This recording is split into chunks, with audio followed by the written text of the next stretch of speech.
Heard on this program, based on the many years of experience of Russ and Shannon, are offered for entertainment value only and as a guide to your repair needs. No claim to repair or cause is given or implied. Always consult with your own certified technician and follow all safety procedures before attempting any repair. To be a part of the show, call 866-594-4150. Under the Hood is produced by Prairie House Productions. All content is the property of Nordstrom's Automotive Incorporated and may not be used without our permission. Copyright Nordstrom's Automotive, Inc.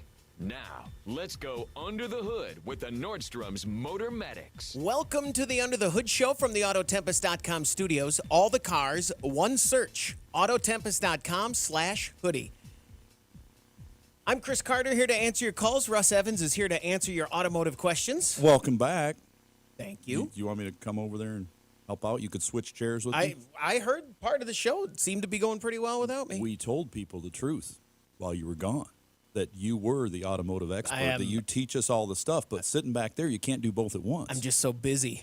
As they figured out with me back there last week, they're like, this guy doesn't know anything. Anybody can do it.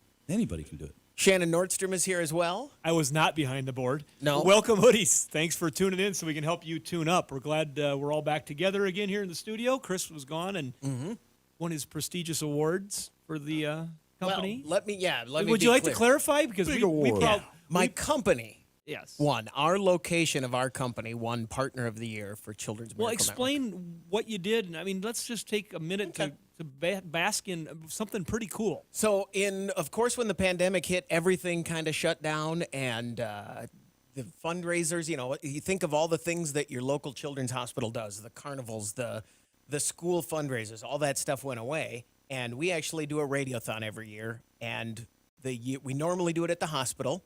That was out completely. And then right as we were just getting ready to do it was a complete surge, and we had to not do it. So we ended up skipping radiothon, which is a huge deal.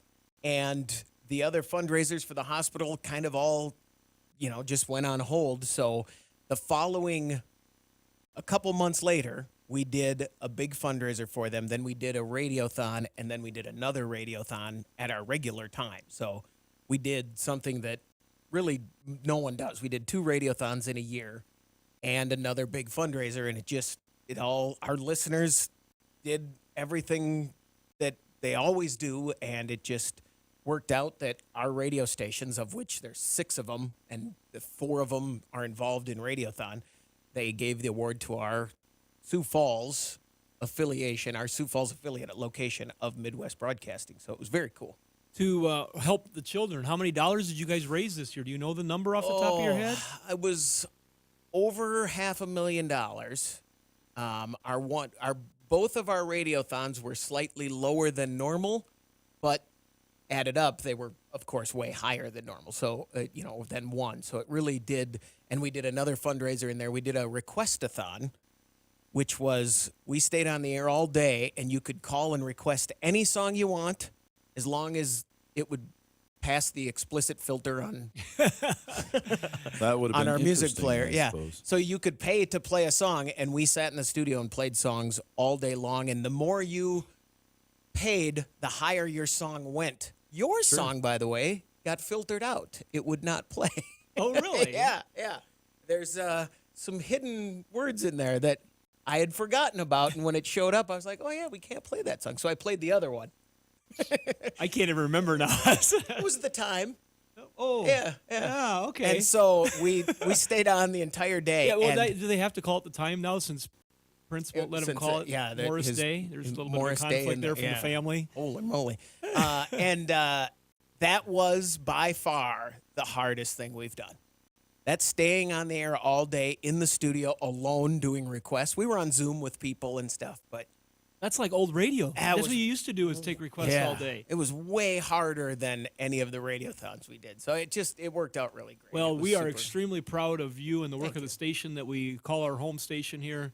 And that's awesome. It was great to represent our ownership and our bosses and the other people that do the work with us. So it was really cool. 866-594-4150. Let's go to Wisconsin and talk to Ron. You're on the Under the Hood Show. Ron, what can we do for you? Hey, guys. Love the show. I got a 2008 Equinox. It's my wife's car. What started out was it had a shake, so we brought it into a shop that we trust and have gone to for years. They said the drive shaft, it's an all-wheel drive 3.4 liter, and the carrier bearing was shot. So my wife had brought it in to the appointment, so they recommended taking a drive shaft off because it was so bad. They didn't even want her to leave with it still on, so we took it off. So long story short, I bought another drive shaft, put it in, and it took care of most of the shake. It was a lot better, but we still have a shake that is under load. When you're taken off, it'll shake just when it's under load. I talked to them again. They said, well, we recommend maybe just pull the drive shaft off, take it for a ride, see if it goes away. So I did that, and sure enough, the shake went away. Time for a different drive shaft.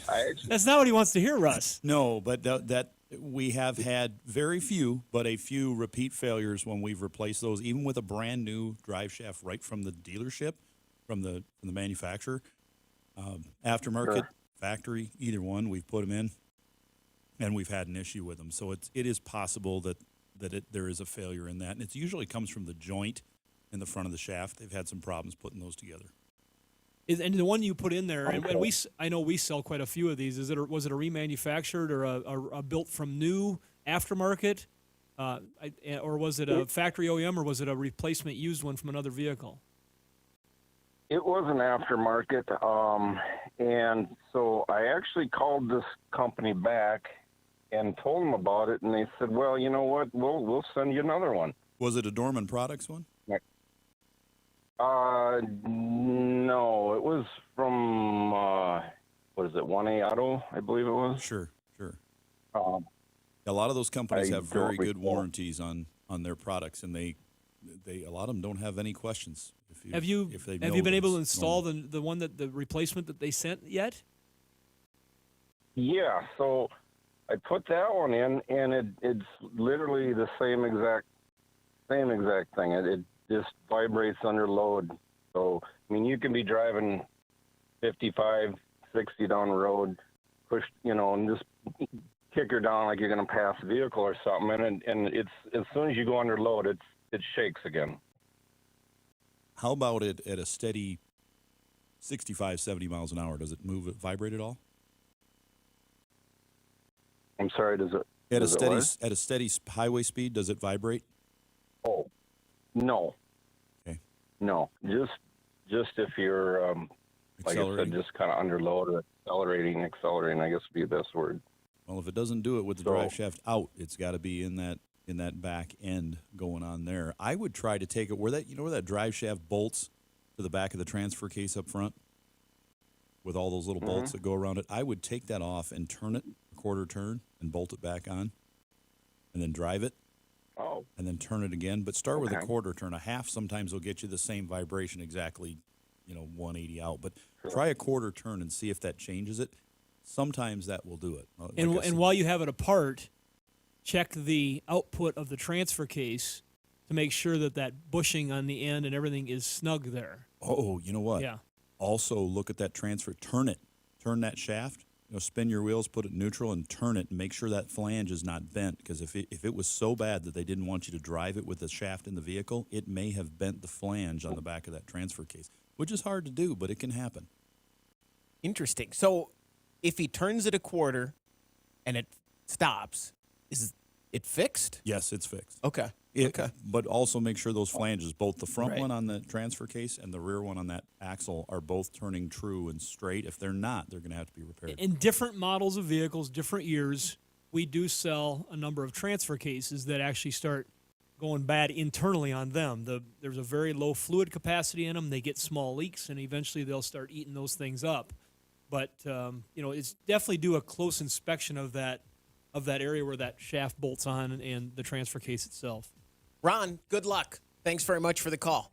866-594-4150. We're going to take a break. When we come back, we want to hear from you on the Under the Hood Show. Find out how you can participate in the show by visiting underthehoodshow.com. 866-594-4150 from the Autotempest.com studios. All the cars, one search. Autotempest.com/hoodie. This is the Under the Hood Show. Now, let's talk to Bob. Bob, you're on the Under the Hood Show. What can we do for you? Good morning, gentlemen. Hello. Watching you on YouTube at the moment. Well, thank you very much. We'll wave at you. First time I've done that. I was just flipping around and wanted to call anyway. Cool. And during the time out, you're showing your parking lot out front. Appears to be a beautiful day in the country. Oh, it sure is today. It is one of the first beautiful days we've had this spring. We have not had very many, so thank you for noticing. We noticed when we woke up this morning. The wind didn't blow the hair off my head. Hey, electric cars. Everywhere you look, every commercial on TV is just pushing electric left and right. And now they've even got a Silverado. They say will do 400 miles on charge. But what in the world do we do in South Dakota when we're out around Myrtle or up around Belvedere or someplace like that? And there's no place in the world you gotta find the charge. Well, So I'm wondering. there actually is. So if you own a Chevy or you own a Ford, you will get a app for your phone and also on the dash of your vehicle that'll tell you where the nearest charging station is. Similar to OnStar, where you push the button and and OnStar will do it too in the electric vehicle. It'll say, where's the nearest charging station? And it'll tell you. And it's similar to when you buy a new car. If you buy a new Suburban that's red, you're going to notice every red Suburban on the road. And you may not have noticed them before. But if you buy an electric car, you're going to start noticing every charging station there is available. If you own a Tesla, you can rattle off probably 20 charging stations locally that I had never seen. And I'm starting to notice charging stations at hotels, at restaurants, at shopping centers. They're popping up all over, and they're trying. Now, the manufacturers are putting these out in lots of private locations. They're privately owned in public locations. And then there are utility companies that are starting to build their own that will charge universally pretty much everything. And then the government, of course, wants to throw a lot more money towards this. They call it a problem, too, to get more charging stations out there. But right now there are literally thousands of Tesla supercharging stations. There are thousands of other electric vehicle stations. Not sure how it's all going to roll out as the cars, like you said. It seems like every commercial on TV now for a car seems to be for an electric car because they're so overwhelming. There are a lot of gas commercials still, but there are enough electrics that we are being bombarded by everybody for them. So we're going to have to see some charging stations come up pretty quick, and I'm kind of wondering, we'll find out. The electric companies, some of them are saying we've got more than enough to cover it. Some are saying, we've got a ways to go. We'll see, and I would say in 4 to 5 years, there's going to be enough of load out there produced that we're gonna see a need for charging stations and also the power to those stations. We'll see how it. And Bob, taking I can tell you're thinking this is probably just not going to work, and it's going to be hard. I'll take that side of the coin for a while. It will get figured out because there's enough momentum and there's been enough billions of dollars invested now by the manufacturers. They're kind of at a point of no return. Mm-hmm. It's just that's the way things are moving, like it or not. But reading articles, and I bet you Chris has read some of the same articles I have in like Car and Driver and Motor Trend, where people have taken off and they've done trips across the country. They've done different things in electric cars that they didn't, could we really do this in an electric car? And while all of them have figured it out, it wasn't without pain. No. Right? It was not without pain. It was not without rigorously planning, which I am horrendous at.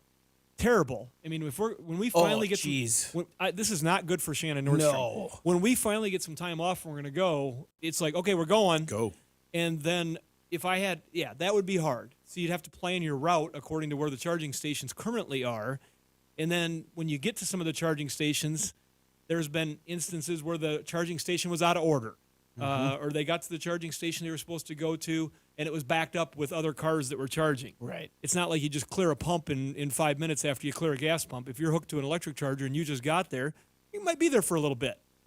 So there's challenges that are out there based on, Russ has hit it right on the head with what's happening. We had a question, what is the cost to charge a car? Well, the one article I just read, they were paying like $9 for a full charge on one that had to be charged in comparison to a $100 tank of fuel. I've got a couple friends with Teslas and one with a Mustang now, and they said they're paying anywhere from $7 to $14 to fully charge the car to get for an average of 400 miles is what they're paying. So it's a little less. That'll change too, I think. Oh, yeah. There's. I don't think it's going to get any cheaper. Right. No, once they figure out all those taxes and all that. The taxes are going to be a big issue because of all the road taxes that are associated to petroleum fuels, and so they got to figure all that out too. So there's a people I know that are pretty high up, just being involved in the autonomous pieces, the electric pieces.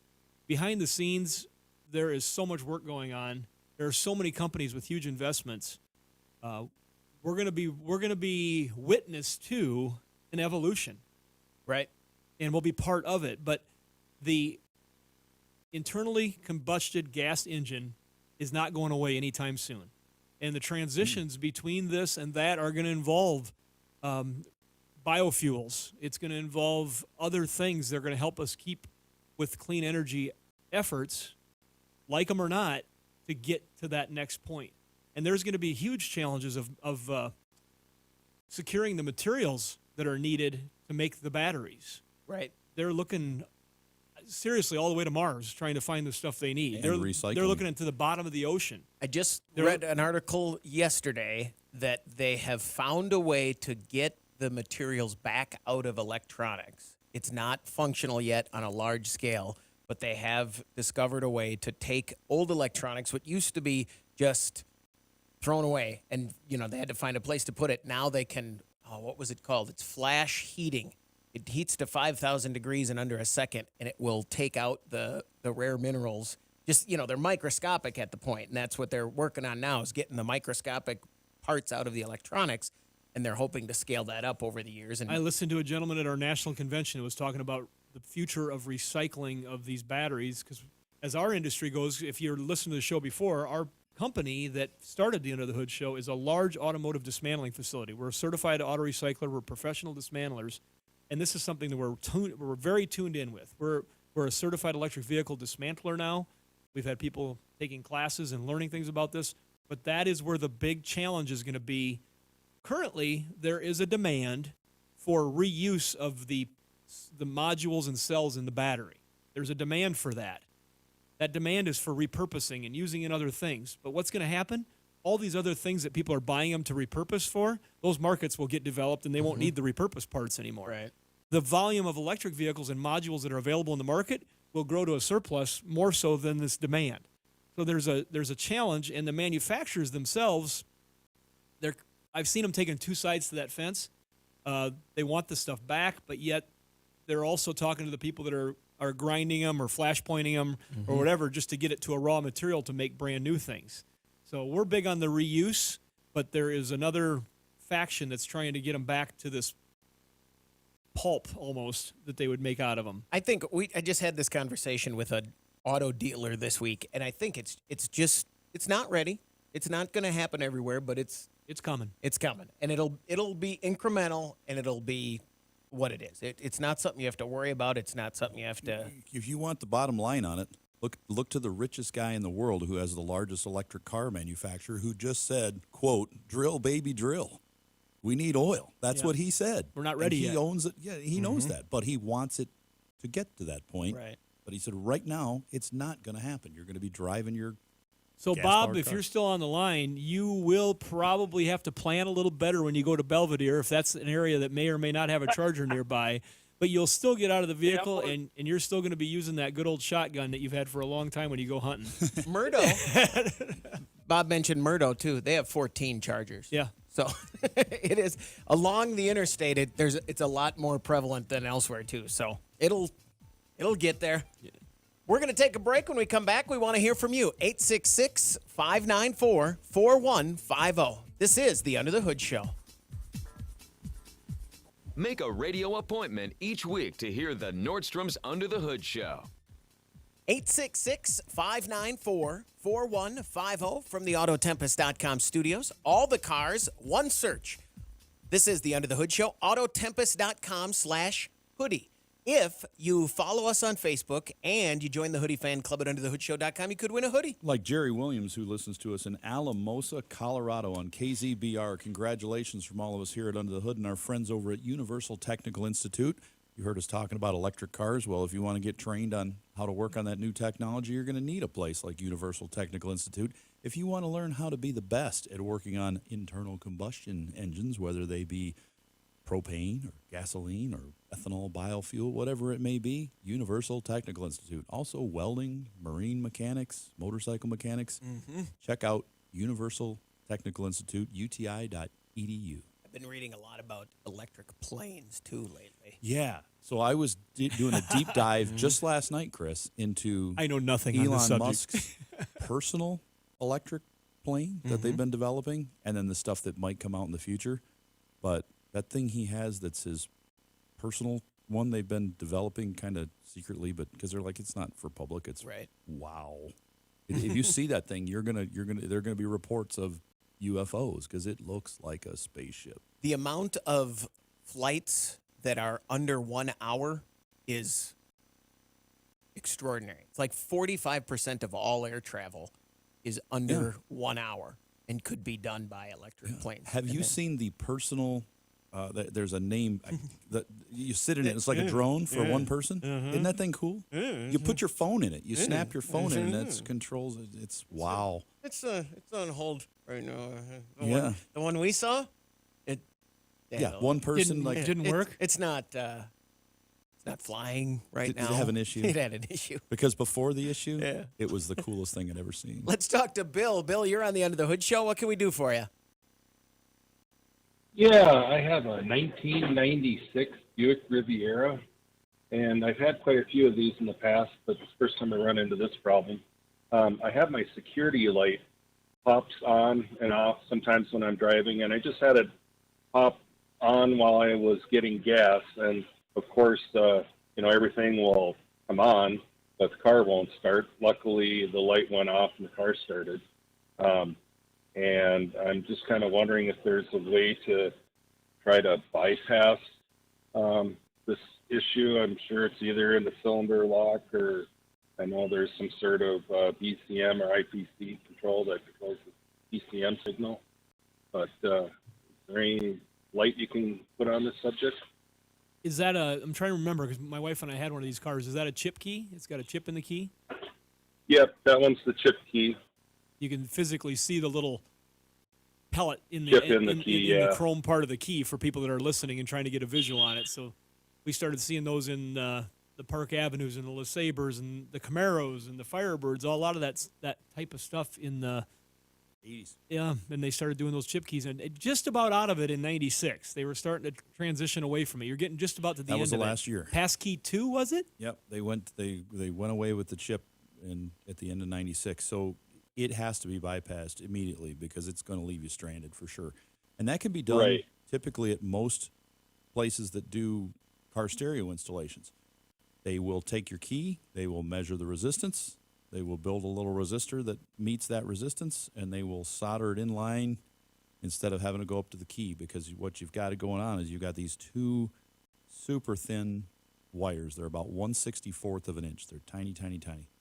And they run all the way up the steering column to the ignition switch, and as you got like a 32 gauge. I'm with my He's fingers. got to work his way down. Half, He's doing fractions over quarter. here. Half, eight, quarter, eighth, Hey, it's little. 16th, 32nd.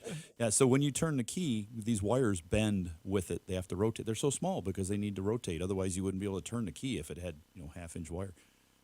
So they break at the end, and when they break, the car won't start. You move the steering column, it won't start. So we suggest that until you get this fixed, which should be like this afternoon, don't tilt the steering column. Don't move any of it. Just turn the key on and off, and that's it. Steer as normal, though. Yeah, Don't. steer is normal. That- Well, I like do a it was- lot of electronics myself. Is there a good spot to go in and Yep. solder this in? I mean, Base I have of the column. resistors in my shop and stuff, You got to be extremely close. There's a little leeway because the key might be dirty, but not much. So you got to be extremely close. So if you get it dead on, and Can then he find that? Does he have to measure that at the key, or can he find that? measure it info? at the key. Okay. Measure at the key, and then follow down the steering column. Well, just go to the bottom of the steering column. Look for the 2 white wires, they're super tiny, like I said, very small, inside of an orange case, and that's your pass key connector. There's a yellow one down there, that's airbags. Don't mess with that. But the orange one, that's your one for your key. And if you unplug it and then you measure resistance going up to the key, you'll have a resistance up at the key with the key in it. You pull it out, you'll have nothing. It'll be open. So then you know you've got your right line. And then you solder it in between the 2 that are headed towards the car end, and don't worry about the part going up to the column because it's not connected anymore. So you could do that yourself and get yourself back on the road again, because the parts are, a lot of those parts, the key's still available, but I don't believe the last time we looked for a passkey module, you cannot get one. They just start. And they're not programmable, so, unless they're brand new. So if you buy a salvage yard part, you've got to get the key and the box, which is Okay. under the dash, way up under there, in order to make this work. Cadillac used it too, and so if you bypass it, you should be fine. So if the module happened to go bad, if that ever happened, You got to find a module and a key. module and a key to get the resistance to match the module, and then you can do the same thing again. Right. Bill, good luck. I have a question. When it worked, did it work? I mean, did it prevent theft or whatever? Yes. Okay. Yeah, it okay. did. All right. But Because there's things we hear about where they tried Theft- something for a while and it didn't work. it was a deterrent. Okay. It prevents theft by someone who has your key. Like if they took your key like they do in the movies and they put it in a bar of soap, Yeah, and then they yeah. do a key cut and they put it in your car, it won't start. But that's okay, big deal. Now they don't worry about that. They just grab the whole car and they go and it's gone. There's no yeah, well, when I tow it up into hotwire a a car, truck. I reach under the dash and just yank it out like yeah, and And then then I you're Schwarzenegger waiting, and you want some sparks? yeah, I take 2 wires Yeah. and I go zzz, zzz, and then it starts. Is that that is my biggest turnoff in any movie. When I've heard other ones, Russ. and in a movie. Okay. When they were talking about mechanical stuff, when they just reach under the dash and they rip the wires out of like a 2020 BMW. No, it's impossible. Now, if they pulled out a cell phone and said scanning vehicle and it showed the VIN popped up You've and seen they more hit of that in start, the movies lately, though. With that's the they're- right way to yeah. do it, because you got to think of if it's I'm going to tell Vin Diesel, no. Yeah. You got to check the resistance up at the key and then go down, and there's 2 white wires. They're in an orange. People will be amazed. This is the part of the show, by the way, that people will talk about. Him talking about the color of the wire on a 96 Buick Riviera. 866-594-4150. Let's talk to Matt. You're on the Under the Hood show. Matt, what can we do for you? I had about fell asleep. I'm looking for some advice on a 2003 Chevy Tahoe. Must be listening to the show. Well, now that we've woken you from your slumber, how can we help you? Yeah, I got a 2003 Chevy Tahoe, and the instrument cluster is going through all the languages all the time, doesn't stay in the right English. And I was wondering if that controls other things like the radio and the heated seats kind of thing, because that all kind of stopped working when that thing started going goofy. no, it doesn't control the heated seats, but just But your are they in a radio. connected circuit? Is what he's wondering. No, Yeah. not the heated seats, but the radio and that instrument cluster. Sure, you've got steering wheel controls on this, right? Yep. You probably got a broken steering wheel control. One of them's probably stuck. So if you unplug those steering wheel controls, see if the dash goes, well, it'll stop on French or German or Italian or whatever it happened to be for a language. So you'd have to fix it unless you unplug it right when it gets to English. But that, the, That'd when be the like control, isn't there games like that you play Yeah. like at kids fairs that you go to, electronic fairs? And Yeah. stop it right at a certain point. Yep. So if you have one that's got, I mean, a I stuck can button, get it it'll to do English again. Okay. I can get it to English again. But then next time you start the car up, it's Different. doing its Yeah, try to thing. unplug it. When you get it to the setting you want, see if you can unplug those steering wheel controls. They run down the column. That one you're gonna have to find, but there's it's just Okay. it goes by resistance. But if you unplug that, it shouldn't be sending a signal out. Now, if that's your problem, which is likely, we see a lot of them that do that, you can get a whole steering wheel from a recycling facility or car-part.com and get one that works, because the buttons don't fail that often. Or you can buy the buttons. It'd probably be cheaper just to buy a whole steering wheel with everything in it already. That's the most common issue. A button sticks, and then it stays in that position all the time, and it's constantly just switching in the settings. And that can mess with your radio and interfere with the buttons working. Yeah, because if it was just flickering on and off between the same language, staying in the same place, then we'd be more in tune to think you got to shorten a board in the instrument cluster. And it could be. But it's what you're describing sounds like it's being told what to do. Yep. If you unplug it and it still does it, then we're aiming for the instrument cluster. But if it stops, fixes it, Russ, does that go through the body control module in 03? the steering column controls, no, they run straight to the radio and straight to the dash on that. So there's not another, if you follow the wiring diagram, not another place they could be getting affected. And then as far as Not your that I heated can seats think go, what do you got going on with those? They should be broken. Last winter they worked really good, and then they stopped working, and I don't know. It could be a ground issue. You go over a bumpy road or something, it kind of might come on. Comes back on. Okay. Yeah. Well, okay. Also, let's go. Russ just had a back to Tahoe. Yeah. Let's go see a doctor too. I mean, just to make sure that it's not a brain thing. You know, you get warm, you're seeing, just Chris, double check. Yeah. Rubber tube on the driver's door. I do this, Doc. Yeah. When you open up your driver's door, there's a rubber tube in there between the door and the body that connects them. Pull that tube back, look inside of it, and see if any of those wires are broken. Because if those wires are broken in there, you've got communication wires in there, and when they short out, you will lose some of that communication. You can lose your communication between your radio and your your dash, your instrument cluster, and your steering wheel, all that, and your heated seats, which all run through those communication wires in that driver's door and the driver's door module. And that's the driver's door, front door. They break a lot there because they're bent so many times. Sure, it could be related in that regard. Yeah. Oh, for sure. Yeah, because in that door, you've got a power heated seat switch. You've got the module there. Well, when you said you hit a bump, that's what changed my whole direction here. Because if it didn't change when you hit a bump, I'd say, well, you got an 03 Tahoe. The seats aren't going to work. They should have quit 10 years ago, and you had to put new pads in them. Yeah, to on make the medical side of things, the show is riveting. The fact that he fell asleep might be another symptom. Yeah, exactly. I'm a little concerned. Matt, thanks very much for the call. Good luck. 866-594-4150. We're going to take a break. When we come back, we want to hear from you on the Under the Hood Show. And hi to Gabriel from Tarquin Restaurant. He's watching on Facebook. So, hello, Gabriel. See you soon. No kidding.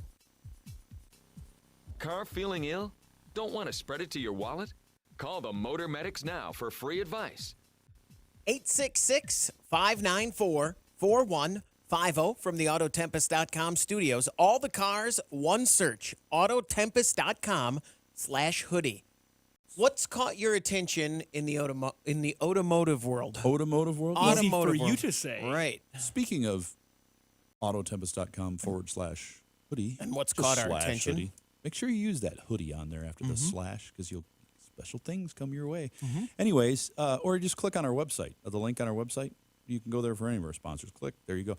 I'm talking to a guy this week about his Sierra truck, his 06 Sierra truck, and it needed some small repairs. And, this thing hadn't...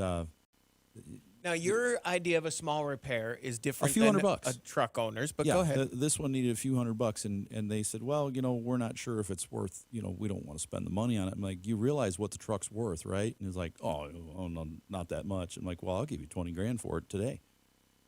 Well, it can't be worth that much, is it? I said, well, I'm telling you, I'd give you $20,000 cash for it right now. And it's like, well, how much is it worth? And I'm like, well, one with that many miles right now in that condition is selling between $33,000 and $37,000. They're like, whoa, I think I need to go to Autotempest.com and check that out, which they did. And they said, you're right. And they said, while I'm here, I'm finding another vehicle because now I know what I can get out of this one. I can sell it and get something more practical that I really need because I don't need this spare vehicle right now. So if you've got a spare vehicle or one, you say, well, if I sell it, I got to get another one. Sure do. Well, what if you got a truck you're really not using? sell that truck, you got Autotempest.com, and then look at Autotempest.com/hoodie and find one that is for you. Better mileage, smaller, more convenient. Maybe you're looking for a minivan and you've got a big 4-wheel drive truck that you don't drive. Maybe you want a car and you have a truck, or maybe you want to get rid of the car and get a truck. There's never been a better time if you're doing a swap, selling and buying, or just selling outright. And that's the way to go. So those things are coming up. Automotive news-wise, what do you got, Shannon? Well, when I look at my little pile over here, there's always something interesting. Mm-hmm. And I'm going to use a story that is from January, Okay. but it's good enough that it stayed in the pile. Okay. That's a editing tip there. If it's still in your pile. Yeah. So, and maybe Russ has heard this story already, but if not, I know he'll be intriguingly interested by it. But maybe I have too, but Tesla hacker strikes again. Keep going. Have I got you? And he's doing it to warn car owners. And at this point, this gentleman named David Colombo, isn't that a good name for somebody investigating something? Yeah. He's found in that point in time, a third-party open source spot he could get into the software and control the car. And they were able to narrow it down to a programming interface or an API that was being used. And this young man was able to point this out, and he is now going to be, he doesn't know what he won yet, but he is eligible, he believes, for the bug bounty from Tesla. And consistent with company policies, but they haven't confirmed an amount with him yet. And he said, he jokes that the sum is big enough to cover the coffee bill he amassed working on the original flaw for 2 weeks. Okay. So a humble young man, too. The coffee bill. So he was sitting at a internet coffee shop hacking a Tesla. Interesting. Yeah. And you talked about it earlier when we were talking about, doesn't matter what we were talking about. I was just going to say, we were talking about stealing cars. Cars in general. Taken out of context sounds terrible. It came up.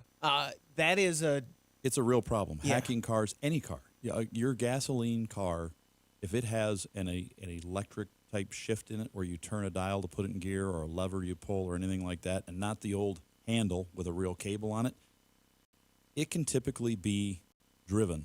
If it's one with electric power steering, they can start it, they can stop it, they can steer it, the whole thing. And it's been done. Some hackers did that with Jeep. This has been almost 10 years ago, and they said, oh, great, you're hired, basically. We need people to help us with our security on these vehicles.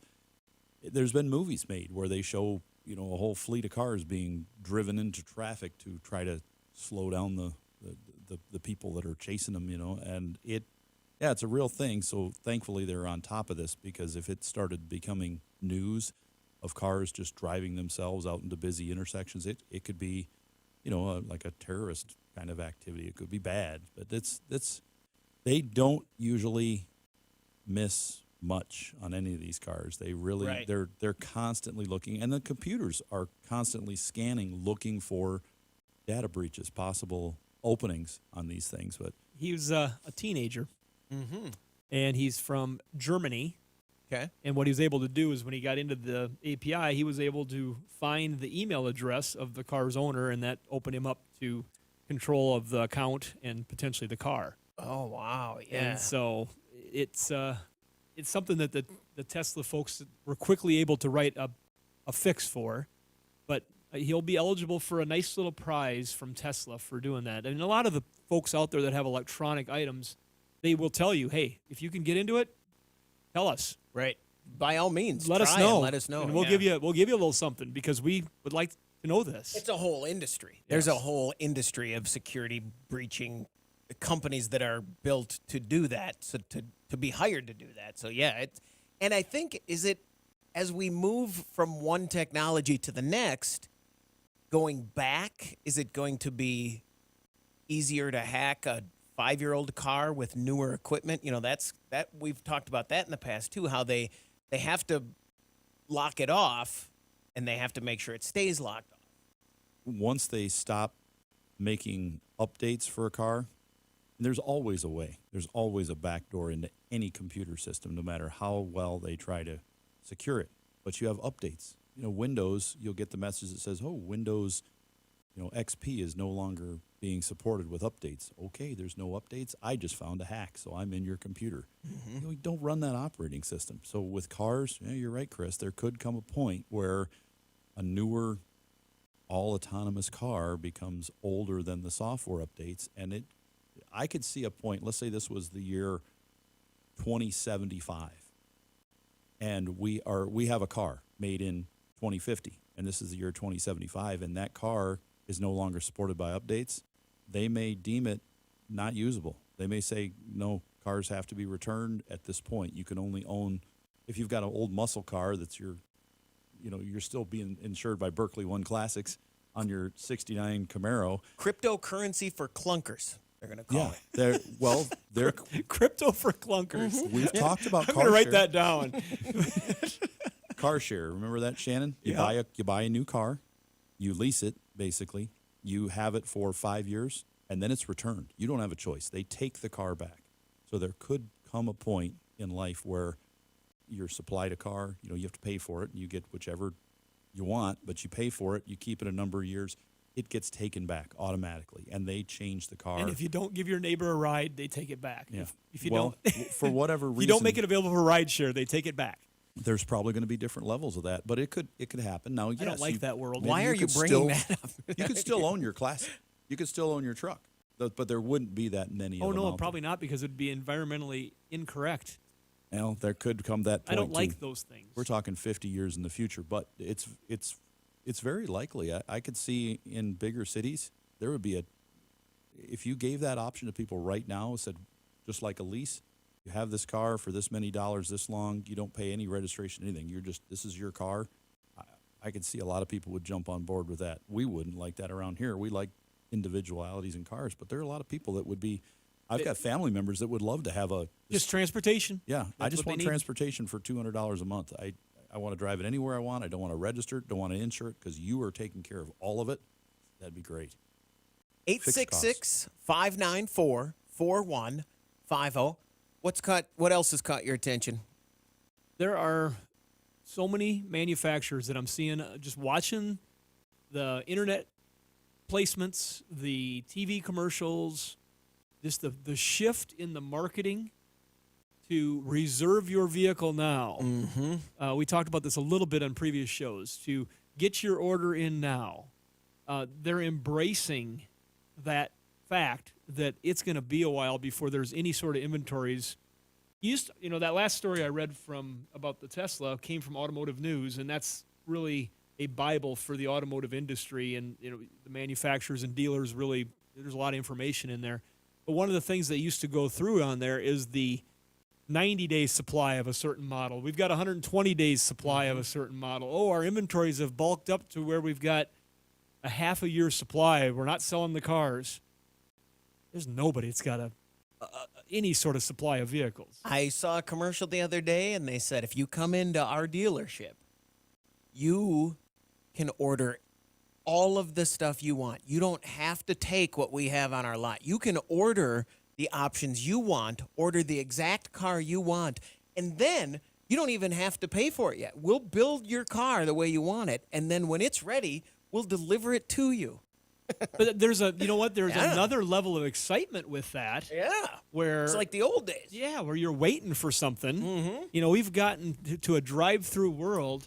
I kind of like the idea of, hey, let's wait and be excited for this. That'll do it for this hour of the Under the Hood Show. The Under the Hood Show is brought to you by Sturdivant's. The Nordstrom's Motor Medics. Welcome to the Under the Hood Show. We are glad to have you with us from the Autotempest.com studios. All the cars, one search. Autotempest.com/hoodie. Russ Evans is here to answer your automotive questions. Thanks for joining us. We appreciate it. Shannon Nordstrom is here to do the same. Welcome, hoodies. Thanks for tuning in so we can help you tune up. I'm Chris Carter, here to answer your calls. If you are listening live, we had calls on hold. We had to reset our phone system, so we have all of our lines open right now. 866-594-4150. What's caught your attention in the automotive world? Well, we don't want to talk about electric cars all the time because some of our listeners are like, I don't want to hear about it. I don't want to know about it. But you got to pay attention to what's happening out there because there's a sea change happening in front of us. It's just going to be a transitional period, and there's going to be some ugly, and there's going to be some good, and there's going to be a lot of stuff we're going to fight out as a country, but it's coming. Mm-hmm. But one of the things I ran across in the automotive news final assembly is that Mini. You've seen the little Mini cars in all the movies. I think of the Italian Mini. Job, Right. You know, as Yeah, one of I the thought he was saying many too. Well, Mini. Mini. Mini. Mini. M-I-N-I. Mini. But like the Italian Job, I think of. You know, they had all those little cars flying around. That was a fun show to watch. But they're making a conversion kit right from Mini to make an electric conversion for the cars so they can, as they call it, blend the past with the future. And it's for the cars that were of the era before. Why are you laughing? Of the era before BMW got involved. Because at that point, the cars got super technical and super problematic as they got older. Yeah. But this option will be able to take those cars and give them a conversion, and they'll convert them to a 90-kilowatt electric motor with 120 horsepower and a 0 to 62 mile per hour acceleration in 9 seconds. Why did they say 62? There must be something there that we're missing. They converted kilometers. There we go. That's there we exactly. go. Both of which are huge improvements over the original powertrain, and the high-voltage battery has a projected range of about 100 miles. Mini said the brand didn't give pricing, but they're trying to preserve the character of the classic Mini. Once you do this conversion, it's reversible if you wanted to go back and put it back to original. And it's just a different take on the evolution. Right. I can see even the 100-mile range. I could see that would be valuable if you loved your car. I mean, like even when I had the '69 Volkswagen Bug, which if there had been an opportunity to convert that to electric now with gas at what it was, if I could have just done it and it would have gotten me to work and back, I could see people doing that, especially if you're going in town or you could just, you know. Why are you laughing at me? Way back when I was a kid, a friend of mine's dad built an electric VW Rabbit full of golf cart batteries. And he had a golf cart motor in it. And it was a 5-speed manual trans. And I remember driving that car. He would drive it. He was kind of the tech guy, like spent a lot of time at Radio Shack, you know, had the big the glasses. And you can picture the guy, you know. Had an engineering job down at Texas Eastman Kodak. But he drove this thing to work, and it was probably 10 miles to work every day. And it got him there and back, and there wasn't much charge. But I remember driving that car and how lame it was as far as acceleration. It was probably 0 to 60 in like 2.5 hours, 3 hours, 4 maybe. It really took a long time to get up to speed. And then you had to shift it, which was even more strange because you're talking about a motor that runs at a constant RPM basically. So it was weird with the clutch and everything. But they've sure come a long way. But they've always been around. I can't imagine that. Hopefully this new one they have, this conversion, has a better battery system. I would bet that Rabbit, if you were to take the new battery that they put in the Mini and drop it into that car would be a night and day change, because the battery technology, you can drop that weight down and get much more out of these new batteries.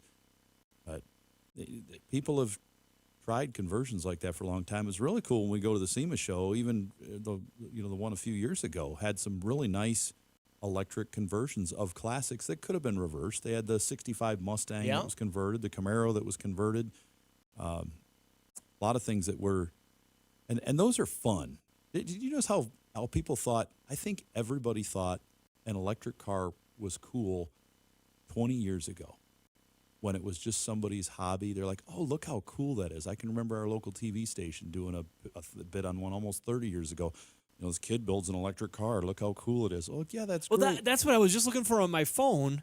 There was a young man, and his mom would come out here way back when I worked the parts counter, and they had a Ford Escort they made electric. About 30 years ago? Yeah, and one of our employees had just crossed paths with her at the Folk Festival in Canton last year, and she was wearing a vintage Nordstrom's hat from like 30 years ago.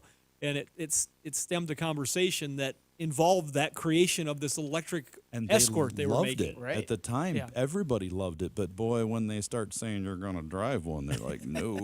All right, so Chris, why were you laughing at me? I was laughing because there are people that are pro electric cars, and they love the Mustang Mach-E. They love Tesla. You know, they see the future of electric cars.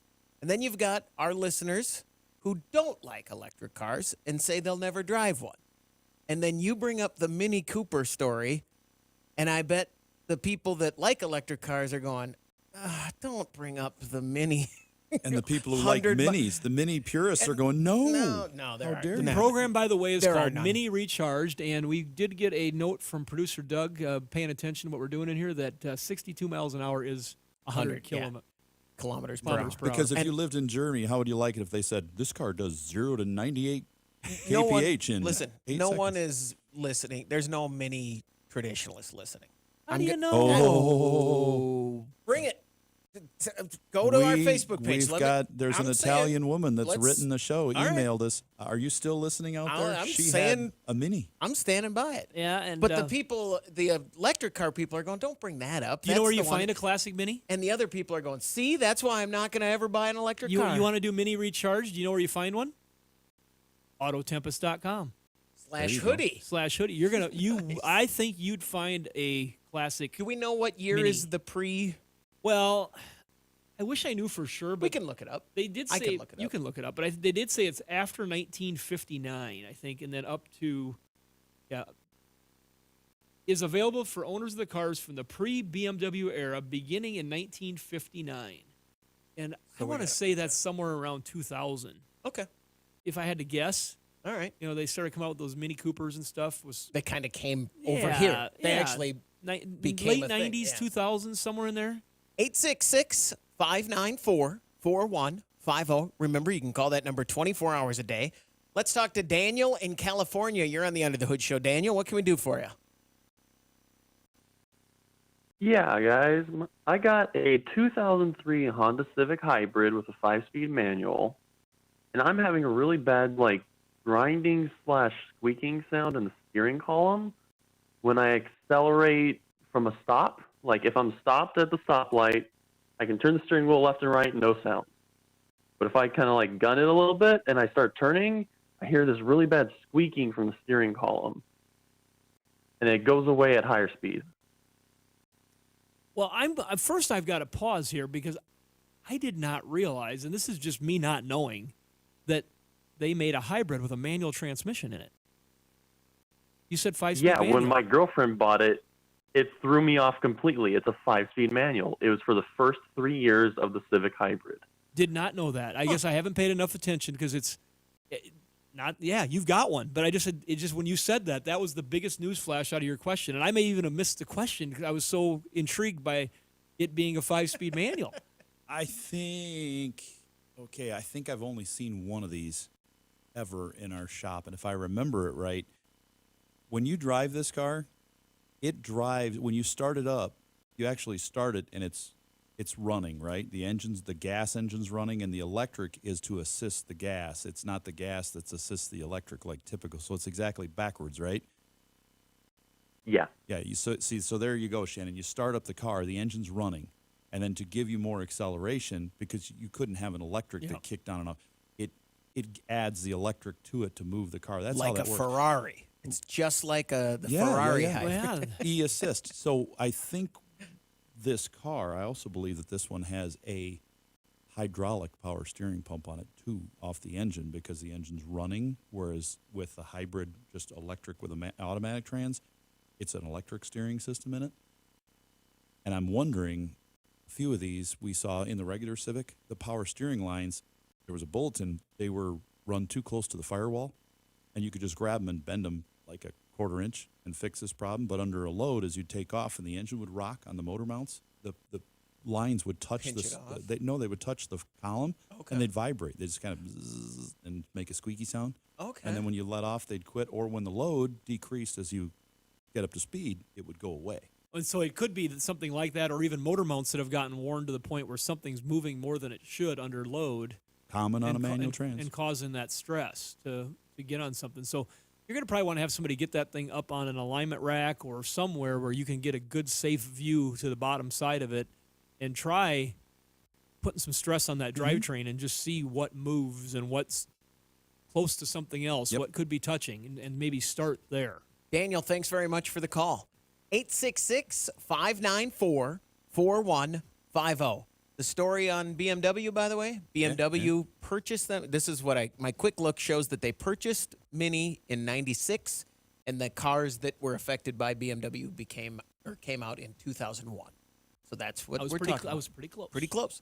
866-594-4150. We're going to take a break. When we come back, we want to hear from you on the Under the Hood Show.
Get your planner out right now and schedule your next radio appointment with the Motor Medics. 866-594-4150. From the Autotempest.com studios, all the cars, one search. This is the Under the Hood Show. Let's go to Oregon and talk to DG. You're on the Under the Hood Show. What can we do for you? Hey, guys, love your show. Listen to it all the time. Thank you. I'm an 80-year-old disabled vet, and I've got a 94 E350 camper van, high top and everything. And I called you a few weeks ago. I've got an exhaust manifold leak that nobody wants to fix. And I'm wondering... Remember the call. I was wondering what would happen if I keep driving it with that leak. Is the manifold leaking where it meets the head, or does it have a hole rusted right through it? No, it's where it meets the head. Okay. I just did one yesterday, and I threw a YouTube short video up of what one looks like. And it had a hole rusted right through very it. timely, Russ. Yeah, and so it's on our YouTube channel. You can go see it now, so you can kind of get an idea of what they look like and why they warp. It's only 15 seconds, so it won't take much of your day at all. You could watch a million of them, and it'll only take you a couple weeks. So the manifolds, when they warp like that and they start leaking at the head, your worst concern to a point is the fumes coming in the cab of the vehicle, because they can get pretty stinky in there. If there's a hole rusted through, by all means, it's going to stink really bad and be annoying with the noise. But if the bolts will continue to break. They'll break off and pop out of the head as it warps more and more and more until the manifold just comes off, and it's super noisy. But if it's just a small leak now and you're not getting fumes into the cab, you could probably drive it a little longer. But the fumes in the cab, that's our biggest concern right now with it, that you don't be overcome. Because if you're on a longer drive, you're driving for an hour and you get all those fumes in there, you can really get tired and pass out. That's happened to more people than you think driving down the road because of fumes. And it's the fumes you don't smell, as Right. of course most people know. But if you don't, that's and the problem. rolling down the windows, people say, well, I'll just crack my windows in the front a couple inches. That really doesn't help because it creates a vacuum and it pulls more fumes right into the cab. I will take my chances with the fresh air, though, if I had a leak and had to go somewhere. Wide open. Yes. Wide open. Yes. But a little crack, it's a vacuum action. It's not good. So keep checking around. Somebody will want to fix it. I tell you what, that one that I did yesterday with help from our other guy at the shop, getting the bolts out, that is probably one of the worst I've ever seen as far as rust and trying to, many of the bolts were busted off. It was pretty tough. And then we get the whole thing together, and the manifolds are real quiet. But both the catalytic converters have a hole rusted in them underneath the shield that you couldn't see. Oh, so no.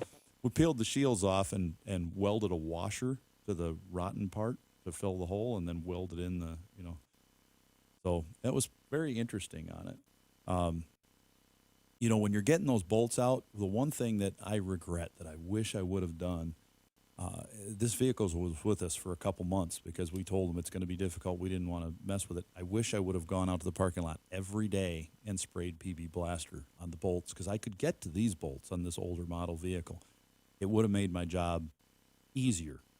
It wouldn't have done it for me, but it would have made it easier. I can remember back working on our Model T with all the cylinders stuck in it.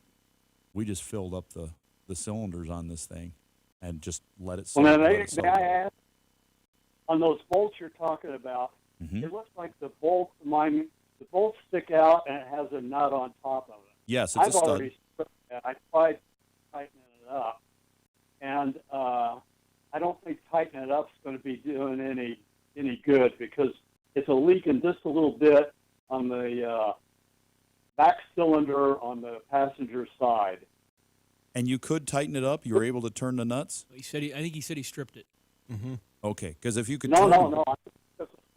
I can turn them. Okay, good. If you can turn them, that's good. If you're able to turn all those nuts and it's leaking, it means the manifold's warped, but the bolts are free. So spray yourself PB Blaster on them, for a few days. Get them good and soaked, and then get them. If you can turn them yourself and you can get them to all move. If you came into my shop and said, I need exhaust manifolds replaced, and I've been soaking these things, and I can turn every nut on there, I'd be like, I'm a lot more apt to jump Every on nut. this. Yeah. Not just a few that you can get at. Yeah. It's always If the you one can- you can't get at that you can't Yep, turn. through the wheel well. If you can get to every one and they all turn, I'm more apt to jump on that because I got an idea how long it's going to take than if not. But like the one we did yesterday, it was a 7-hour job to do one manifold. But it was worth it and it was done. Now we've got another one in the shop. It's a newer one. The engine has to come out because all of them are going to have to be welded to, and you can't get to them because the shock tower is in the way. So these older ones, though, like this van, I think you can get in there and get it done. Take the doghouse off, and between that and the fender well access, you can get at some stuff. Good luck. Thanks very much for the call. That reminds me of when I was a kid. Now, let me ask you this. Shannon, I'll ask you, as an automotive person and as an involved parent in the way that you are involved with life currently, children driving. Oh. I had a neighbor who had a van when we were kids. Heath Strecker was his name. A creepy van or a No, normal van? well, Windows? You be the judge. When we would take the van, he would say, "Hey, Dad, can we take the van down to wherever? Can we take it to the store, wherever we were going?" And he would say, "Yes, but remember, you have to leave all the windows down." And he put in fold-out windows on the back so the windows in the back would open. And you have to leave all the windows down and do not put the doghouse back on the van because it's a leaking exhaust. And if you put the doghouse on to cut that out, it'll start on fire because it had already started on fire. Have fun, kids. Good luck. So, can you imagine that conversation taking place today? You'd be frowned upon slightly by a lot of people. Vans are so fun. Back in my Texas days, myself, Matthew McConaughey, that one, Kevin Brown, Michael Barrett, we all got this 64 Ford Falcon van, 3 on the tree, engine right in the center. They called it a midship. It wasn't up in the front of the dog, so it was in the center. Had no cover on the top of the engine. The doghouse was all the way around it, but the top came off and it was gone. There was an old wood board. The radiator on it was always leaking on the top, so you kept playing with it to keep it from leaking. But we never had a top. One day as we're driving it, the neck of the radiator broke off where it was soldered. Hot antifreeze, and it blew, hit the roof and rained inside, and everybody's covered. And antifrease on a hot day just stinks when it's on you. Well, and hot and antifreeze. It's gooey. And yeah, it was plenty hot. Everybody got a little bit burned, and nobody burned their face off in that one, or we'd have a whole different acting. And was it the last time that you ever drove that van? It was not. I got van stories that go on forever, but we fixed the radiator. I soldered it, and then the next time we had it out, we actually lost a side door in an accident. Now, my kid who's moving is talking to you saying, hey, I really need to get my automatic headlights fixed in my before Toyota. I leave. A little bit different. Yeah. Slightly. We're going to take a break. When we come back, we want to hear from you. 866-594-4150. You're listening to the Under the Hood Show.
Prepare to learn something. You're going under the hood.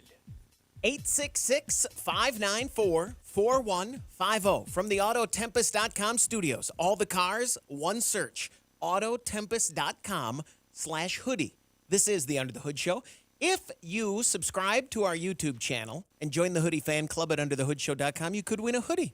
Like Rick Engel, who listens to us on WWMI 1360 in St. Petersburg, Florida, not too far away from our partners over at Universal Technical Institute. And played second base for the Twins back in the 70s. Really? No, but it made me think of Dave Engel. Oh. Okay. I had his baseball card. It's great. Universal Technical Institute, uti.edu. Check them out today. 866-594-4150. Let's go to North Dakota and talk to Abraham. Good morning, Abraham. What can we do for you? Yes, sir. I live in the Bisman area, and I have a friend that has an inboard boat. And a couple of years ago, he drained it, but not properly enough. It cracked the block. His father-in-law is a good mechanic. We tried the whole next spring, really high-quality sealants. They didn't work.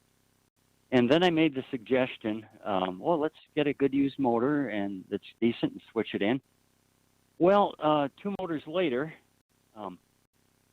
we got something rebuilt and put in. But my question is, in the process, the valve train components, when I rebuild an engine, I always take them out and put them in order because of the wear patterns, and I'm sure you're familiar with those arguments.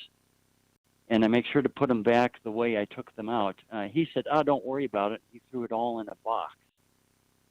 And then when we finally got to putting it back together, well, they're all mixed and unmatched. And my question is, have we shot ourselves in the foot? Or are we okay? Now that the motor's back together, should we break it in different? Is there some additive we could add to the oil if there's a problem? What's your take on this? I'm going to jump in here. Russ, you wait a second. Shannon, I'm going to talk to you for a minute. Here, I'm going to make a guess based on Russ's facial expressions during that story. Okay, what are you thinking? Yeah, no. It goes both ways here. First is, it's not a great idea to jumble them up and not keep track, but it's not a deal breaker. That's what I took from watching Russ during that question, that it'll be okay, but it's not ideal. I think you're on the money, and I just want to ask a couple qualifying questions. Of me? No. Of Abraham. Okay. What, 4-cylinder, V8, what is this thing? This is a V6. It's a Mercury motor based on the GM 4.3, I believe. All right. Because they did make a lot of the Marine version 4.3s, because they also made some other ones out of other motors back before the 4.3 was even a thing. And so what year is the boat and the motor? I believe it's a 94. Or, the original was a 94. The replacement engine was is it an 89? Now you're right in that. You're right in that era where they were using some components that were made for the removal of the ZDDP out of the oils and the different fuels and things. You're right in that era where things were switching over. The Marine engines typically have higher quality parts in them because of the revolutions that they run and the start-stop terms. A boat, just think about it. I mean, they're just constantly up and down. So that's why boats a lot of times will have a steel crank, versus a cast crank. They do a lot of things on a boat motor that's different for a marine application than automotive application. So, but the motor, if you get to a certain era, it's always a good idea to keep that stuff matched. Yes. Okay. When the Marine engine, that Mercruiser is not a car engine. I mean, it's if you just throw a car engine in there they were both brand new, you're going to get a lot more power, way more power out of the boat motor because you've got higher compression, you've got a cam that's designed for higher RPM and a different torque range because most of the time it's running, wide open. When you said you rebuilt this engine, does it have brand new lifters in it on the bottom end? he decided to go with the original lifters because of a cost factor. In fact, he went with the original cam that came from the engine.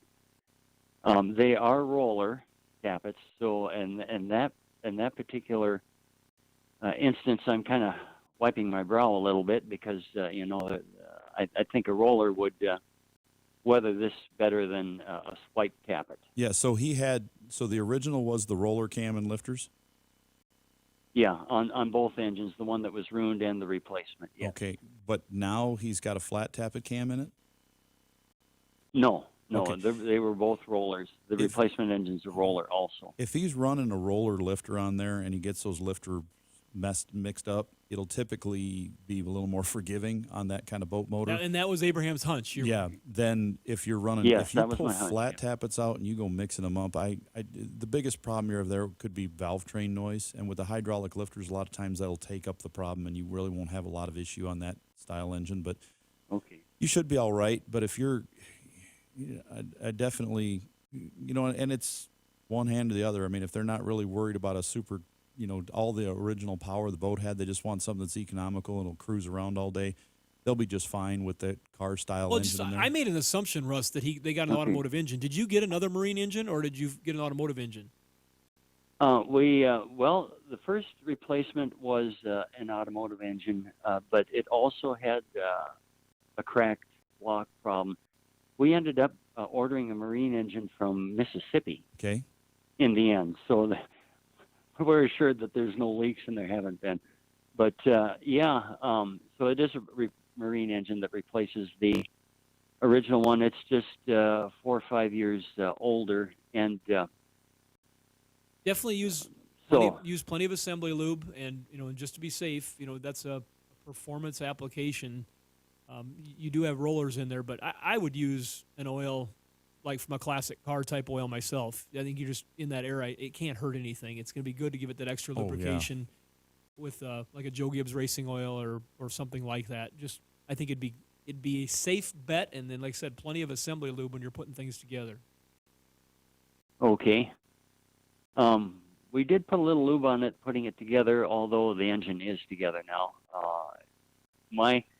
My concern was run-in. If we've shot ourselves in the foot, which we may not have, what would you suggest? Like you say, a Joe Gibbs oil or an additive of some kind? Or? Yeah, running that or a ZDDP additive, which you can find at almost any auto parts store. Put that in there and run it. I would change the oil the first time after your first 2 hours of running it, and then after that you should be fine for normal oil changes. But just don't try to keep it at really high RPM or high loads all the time. Just vary it between lower and mid and high, all across the board to break it in at different RPM ranges over that couple hours. If you mentioned it, I missed it. How big is the boat, and what kind of boat? I think it's a cruiser.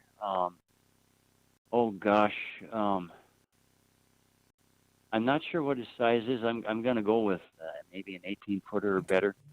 I just want to picture it. He tows family. He tows family skiing and such. Okay. But it's a Glastron. Well, 'tis the season. Let's get her going. Pretty soon we'll be out on the water. It sounds like you're partway there, and you're going to make it. It's going to be all right. Thanks very much for the call. Yeah, I just wanted to be able to picture it so I could pretend I was on it and I wear the sun. I have sunglasses picked out to match. You do? Yeah, I gotta have. And a long sleeve shirt. Yeah, of course. A hat. I gotta find a hat that can cover, but also we gotta take care of Chris. We gotta take care of Chris. That's actually come up recently. It has. All right. Okay. 866-594-4150. Remember, you can call that number 24 hours a day. Here's a call that came in to the Hoodie Hotline. Hi, my name is Donna. I'm in Fredericksburg, Virginia, and I listen to your show. I have a question about a 1994 Nissan pickup, D21 model. I'm having a slight fuel line leak around the fuel, where the fuel pump goes down into the gas tank. Can I use epoxy, metal bonding epoxy, to fix a pinhole My offer is to replace that whole assembly, and I really can't afford the $300 for it. It's going to be nearly impossible to get any sort of a sealant to seal that leak. That's that D21 hard body. Started actually mid-year, right in there. 95 was right in the beginning of that body style, and it's a fuel-injected motor in there most likely, and so it's a pressurized system to a certain extent. And you've got so much corrosion that builds up around those fuel tanks, the fuel tank sending unit they call it, or the neck that comes out of the tank. It's going to be a losing battle for the things that people typically would try to use to temporarily seal up a gas leak. I would say no. I would say the only way to repair that is going to be to take it out. Like Shannon said, the epoxies the gasoline's going to eat it up. So you'd want to take it out and weld it with it outside of the vehicle, or braze it, or if it's rusted, which typically is why they hit up like that and they start leaking, you're not going to be able to clean the rust off and epoxy it. There's nothing to. I'm going to guess this thing is very rusty, and there'd be nothing to bond to. If it was on that sending unit and you could pull that sending unit aside, you may get lucky enough that you could take a wire brush wheel and clean up and get some clean metal where somebody could braze it. Make sure you're away from your fuel tank. Put the fuel tank outside. Get it totally away from where you're doing that work. Because I think what she's talking about is just the top neck where the sending unit and the lines connect. But the challenge might be even getting it apart right there. Just trying to separate it where the lines connect. They get so corroded up in that area. It's just terrible. And that's the typical reason, because road grimes, road salts, they splash up and they get on top of that and they just kind of settle there. And then it just makes a bad science experiment about iron oxide. What about Flex Seal? No. Okay. Never. Just checking. There are some patches you can get at part stores that say they're for gas tanks and things like that. I mean, But in this case, I've seen some get by and work for a while, but this is going to be a tough one. I had a recent. I was trying to fix a rubber barrel. Yeah. And it had a weak spot, and I was thinking, man, I wish I could figure out. I was trying to look it up and see what I could use to replace it, and I solved it by myself by talking to myself. I said, "Oh, I just wish I could find. I have this extra piece of rubber. I wish I could just find like something to cement it together." It was rubber cement, and then I went and looked, and they said, sure enough, I read a forum that said, yeah, rubber's that's actually what it's for. It worked great, worked perfectly, but I kind of feel like now I've invented rubber cement and You vulcanized it. Yeah, I think I pretty much solved it. We're going to take a break. When we come back, we want to hear from you. 866-594-4150. You're listening to the Under the Hood Show.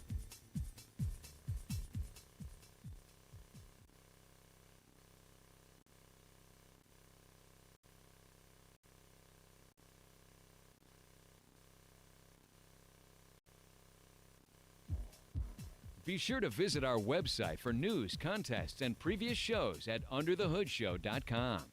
Welcome back, everybody. It's time to get back under the hood with the Motor Medics. 866-594-4150 from the Autotempest.com studios. All the cars, one search. Autotempest.com/hoodie. I was, when I was gone and traveling for the CMN award that I wasn't here for last week, I spent a very large portion of that trip talking about looking at people's cars on autotempest.com/hoodie. So I had an email come in about that, and Shannon would be interested in this one. It came up, and I was like, oh, we'll check so there were multiples of people in session sitting together looking up their car, and it was it was crazy watching them react, because some of us were like, yeah, no, you're going to be surprised. Well, I can't be worth more than $3,000 or $4,000. Oh, I'm going to sell that car. And one of them was exactly like we talked about. They had this car that they inherited. They were keeping it, but not for any reason. They just didn't think it was worth it. And they actually were only keeping it and driving it because they didn't want to deal with it. They didn't want to have to get rid of it because they didn't think it was worth anything, and they didn't. So they were like, Their burden became a treasure. yeah, by this time next week, I will not have that car. So, what's the email? Well, going back a long ways, this one comes in from Jennifer Dyke. He says, hello, during today's show, you mentioned a website for people interested in selling and swapping vehicles and things like that. Can you please let me know what that site is? Well, it was autotempest.com/hoodie. Make sure you use the hoodie part. Mm-hmm. Down the rest of it, my dad, Dick Dyke, owned Dyke's Auto Salvage in Worthington. He and his wife Susan and I used to chat about many parts deliveries and pickups with your yard, and she always mentioned how nice you guys always were. I just forwarded that email to you, Shannon. Yeah, that's they were going back a long way. There's been a lot of places that have come and gone over the years, and a lot of people we worked with that have well, you learn from everybody else as you go, and you take a little bit of advice, kind of like we learned from you, Chris. We learned how to do our radio things. But very, very That's interesting. nice. It's very nice. Yeah. Dick Dyke had quite a collection of vehicles that he had amassed over the years, so I'm sure they probably have some things they're checking in on. 866-594-4150. Is there anything that you've looked at recently that has made you think, maybe I should get rid of that? I recently saw because I have. Yeah. Matter of fact, 3 things that I own I thought I could get rid of. Well, I was looking to buy and sell. Yeah, well, it wasn't autotempest.com hoodie, but Trucker Joe sent a text to me of a 79 Trans Am that was on Mecum auction, black and gold 79 special edition with 4-speed and a 400. Is that the one? Well, it's not mine, but it's a very desirable car also. Right. And it sold on auction for $159,000. Only had 110 miles on it. It was a survivor somebody had put away, just a piece of art. Right. I mean, that when you get a car and you've kept it that long, it looked like a piece of art. But that's just, I would have never imagined that kind of money. It's hardly a car anymore. Yeah. It's something. Well, you have a hard time getting near it. Right. If you know the value is going to increase, then there are people that'll buy something like that and drive it. It depends on what your budget is. Which reminds me, you should go check the Facebook messages. There's one for you. Oh, really? Yeah. They're asking for your help. Sure. Not offering. Well, I don't. I put out a front that I know everything about those cars. This but one I is don't. one that I think this would be. You a think good I got one for it? Yeah, Okay. it's fun. If I had unlimited money and I bought cars like that, they would definitely be driven. I don't care what it is. If it was the one left in the world and it had 5 miles on it, I would just drive it because I was like, no, the car was meant to be driven. Drive the thing. 866-594-4150. Let's go to Utah and talk to Hayden. You're on the Under the Hood Show. Hayden, what can we do for you? Hey, I'm calling from Cedar City. I just had a few questions. I just bought a 2005 Nissan Titan, and I just had a few things I wanted to do to it, but I wanted to ask you guys, the pros first. Well, let's see what you you can throw at us and what kind of advice we may be able to give you. Awesome. So I bought it, and it's got 180,000 miles on it. It runs pretty good. I just I need to replace the driver's side exhaust manifold. But I was curious if any of you guys had worked on one of those before, and if what approach you would take at that. Is this obviously the V8 Titan? Somewhere else? Yes, the 5.6. Yeah, 5.6. Did you hear what Russ just said? Where would you take it? He said somewhere else. Yeah. That doesn't sound helpful, Russ. I hate those things. They are so bad to change manifolds on. Yeah. Very packed in there. Hopefully you'll get it out of there and all the bolts will come out, but typically they don't. It requires a lot of welding and sometimes drilling to extract and protect the heads on the engine to get them loose. But they leak a lot, and a lot of people have just left them leaking. They're small leaks, but yeah, the longer they go with them leaking, the harder those bolts are going to be to get out. They just start blasting hot gas on each one of those studs where they break off, but they're difficult. I'm guessing if you took it into a shop, they're going to say somewhere between $800 and $1,400 per side to put a manifold on that, parts and labor. Wow. Okay. Yeah, but hey, I mean, that really in today's prices that you're like, hey, that's not too bad. I can get this thing fixed. Is this truck in good condition as far as not showing a lot of the frame rust and surface rust? Does it look pretty good overall? Oh yeah, it's pretty good. It's minimal rust. Shifts smooth. Transmission still shifts pretty good, and everything's in really good shape. So. Well, your climate might be just a bit different than ours. That maybe things come apart a little bit easier there than we have. Yeah. Your extremes might not be as extreme. You've still got a lot of the same climate we do here. Our home station is in South Dakota and southeast part of the state. But definitely, as you get out your way, the things changing. They got a little more dry mountain air, and it could be that yours comes apart easier, but it's still accessing them and getting at things is just a bugger.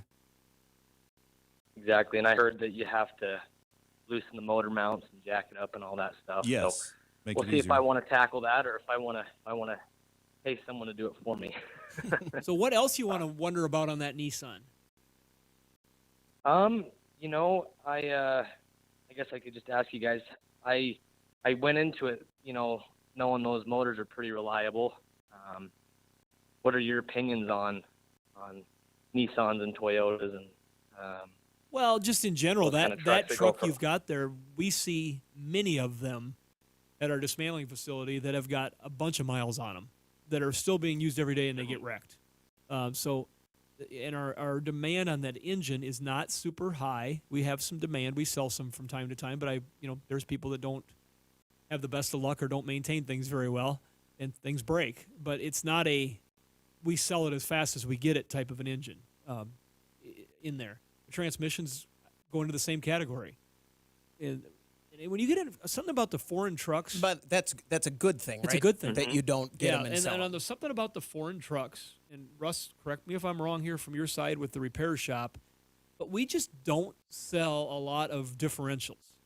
We don't sell a lot of transfer cases. We don't sell a lot of rear axle assemblies or carrier assemblies for the front end or the back end. Maybe some drive shafts from time to time if they break one, doing some service on it. But as a rule, that stuff is the Toyotas, the Nissans.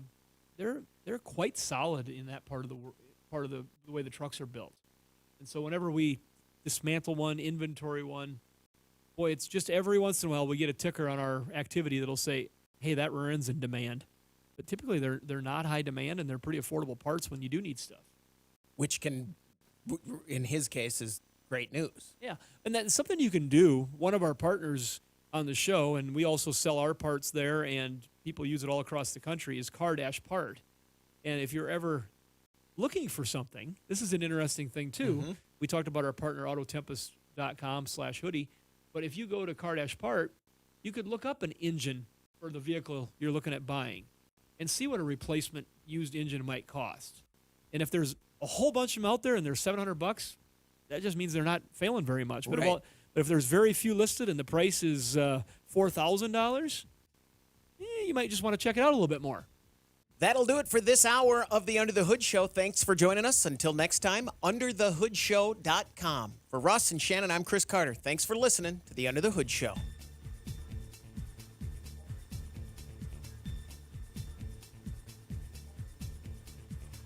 All right, this is the Under the Hood Show after show. That's where Shannon blows his nose. Yeah, sorry about that. I didn't see that happening. He's trying to do it under the radar here. But I could have left the mic off if I had known it was coming. But when you, I went side mic. Did it help at all? I think it helped a little bit. Yeah.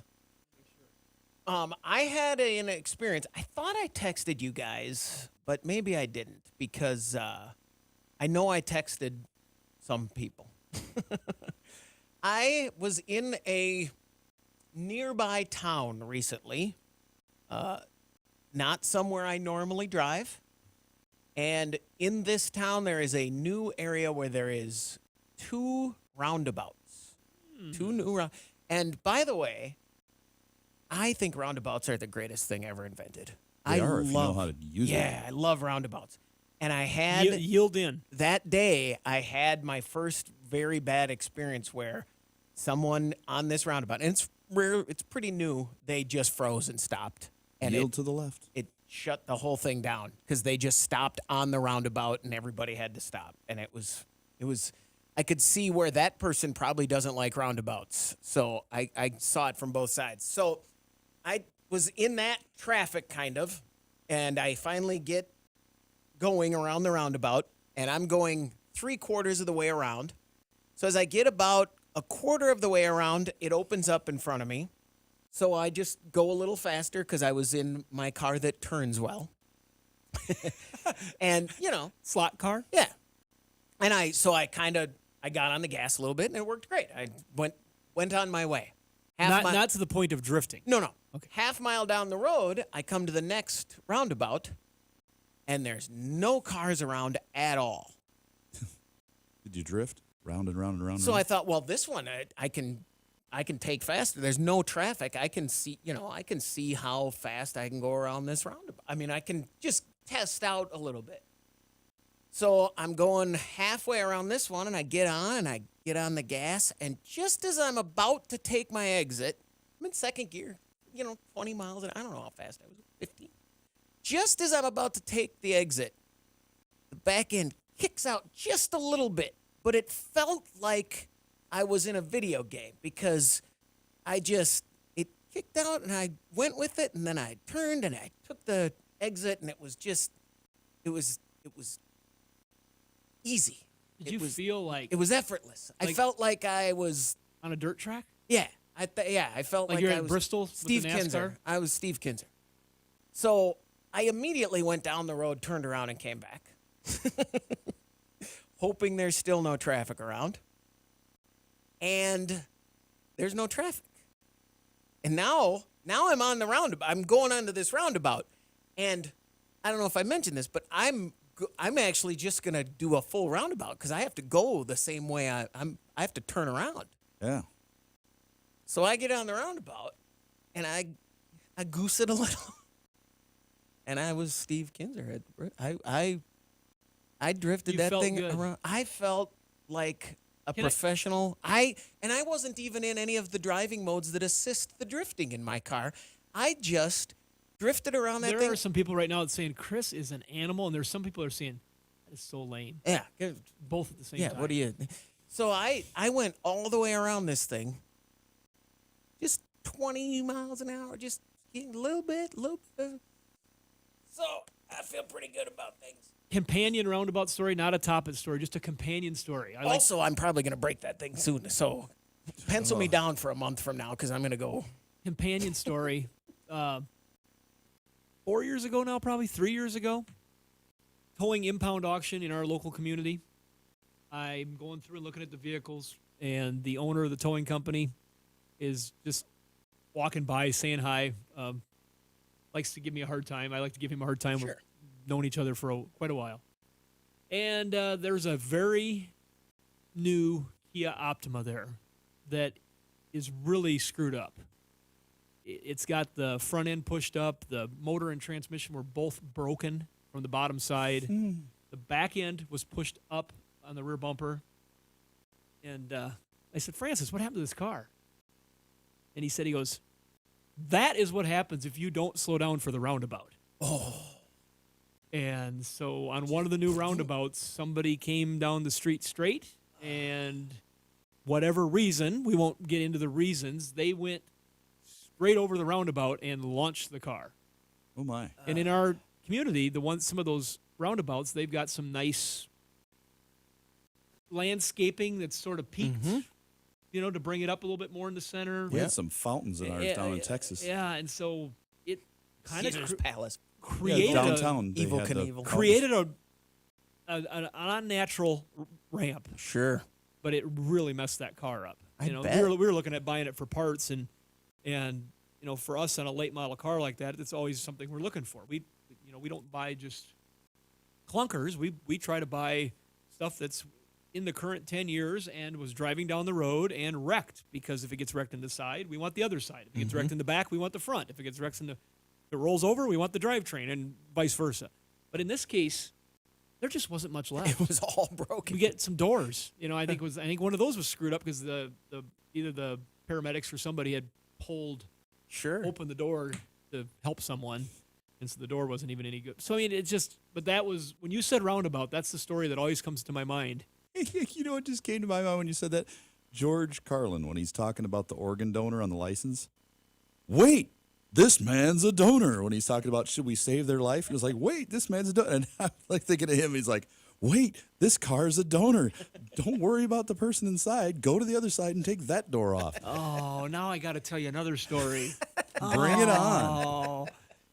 Oh. I've got a donor sticker on my car, and it means for the car, This not is- for the this- not for this the is- person, right? It's probably not that funny, but it's my neighbors still to this day when we meet. The story's gonna come up, and good friend Terry Johnson, Jeff Stormont, who's now in Arizona, his wife Mary Jo, and Connie, and my wife Tammy. We were on our way to go see a movie, and as we're going down in our local town, I-29, at the 12th Street exit, you guys probably heard this story before. A vehicle comes down. If I remember right, it was like a Grand Prix. Comes down the on-ramp as we're driving under the overpass. Car comes down the on-ramp and does not yield. My number one pet peeve. Doesn't yield. Just forces their way into traffic. Well, the ensuing events of that force into traffic darted this car, I believe it was that car, across the interstate. We watched this car go sideways across traffic, through the median, fly up over the other lane of traffic, miss cars that were coming. We were trying to get to a movie on it early, so there was plenty of people driving, and then wham into the fence where Gage Brothers Concrete is at. Yeah, okay. I know exactly where. And so, and at the same time, this S10 Blazer that was swerving and trying to miss it all goes into the median and tips over, flips onto its roof, right out in front of us. Well, Jeff and Terry are both EMTs on the fire department, the volunteer fire department from Garrettson. But the movie was real. No. And so they get out and they go running down there, and I go with them. Just because that's what I'm supposed to do, you know. You can't sit in the car with and your wife. I want to help, and I'm a helpful person. I really care about people. I mean, I want to make sure they're okay. They didn't stop and say, no, you No, go no, back. they Okay. they didn't say any of that at all. But this is where the story gets good, because if that wasn't enough, these people are literally hanging upside down in their vehicle. Seatbelts on, they're upside down. The nose of the vehicle, the hood is on the ground, and the windshield is. So they're laying at an angle, upside down, and they like, get us out of here, get us out of here. And we're like, just.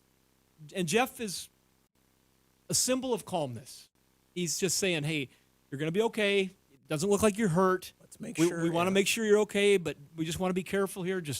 I really want to just leave you here. We're right in Sioux Falls. Paramedics should be coming soon. Can we just hang out? So he just starts talking to him, trying to keep him calm. And what have you guys been doing? Oh, we were going to Crazy Days, and I remember him saying, "Is this crazy enough?" And we're holding a conversation with these people. And then Terry says to me, he goes, "Hey, Shannon, run back to my Suburban and get my jump bag out of the back." He said, "I got it in there." And so that's the first funny part of the story. I go back to the Suburban, and I know what a jump bag is. It's got a lot of good supplies in it for an emergency, and a lot of first responders carry something like that with them. I get to the back of his Suburban. I open up the back doors. There's no jump bag. I find, though, a small personal first aid kit. I came running with it because that was all that was there. Sure. Just because that's something I would do. Right. But if there was a cut, we were going to put a Band-Aid on it, or maybe a gauze bandage was about all that was in there. And so that was the first funny part. And he's like, no. I said, Terry. And then he realized that he had taken it out and put it in another vehicle. He didn't Right. have his jump bag. And so. But he had a moment. Yeah, like, but here's the rest of it. They're trying to get doors open. And by then, police have arrived and other people. And they're trying to get doors open to get at these people to help them. And as they're doing that, the front doors are crunched and pushed down, not opening. And the back door on the passenger side, well, it actually would have been the driver's side, the way it was flipping upside down, was the door that they were going to start going after. And so as they're getting ready to pry on it, I'm like, no, the door is good. I didn't even realize I said it. I'm like, the door is good. Don't pry on it. Just open it. We just gotta pull a little hard. I was worried about him hurting the door that I could see was still good. And to this day, they give me a hard time about they're trying to, in their words, save somebody's life. They were okay. We were talking to them. Established I was that. worried about the S10 Blazer rear door. Right.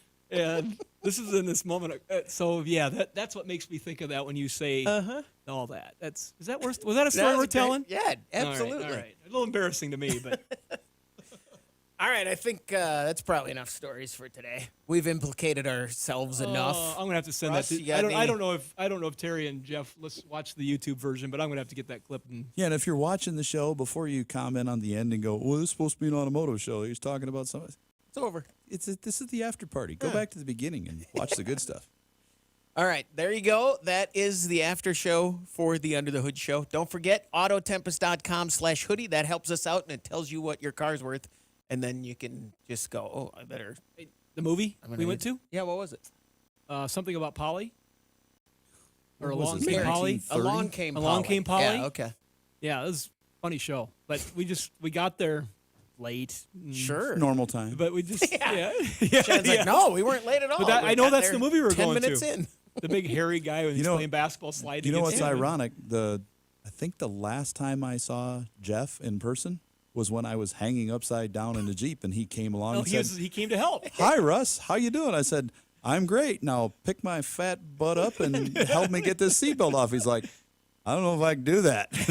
So, I got one hand on the steering, one hand on the roof, and I'm trying to push up, and he's like, "Oh, get that seatbelt off." And I'm like, "Hey, can you help keep the oil off of that seat over there?" I'm worried about the seat. And like, no. Yeah. And we got oil on it anyway. Good reason. And the door panel and the seat, that's good reason on that one.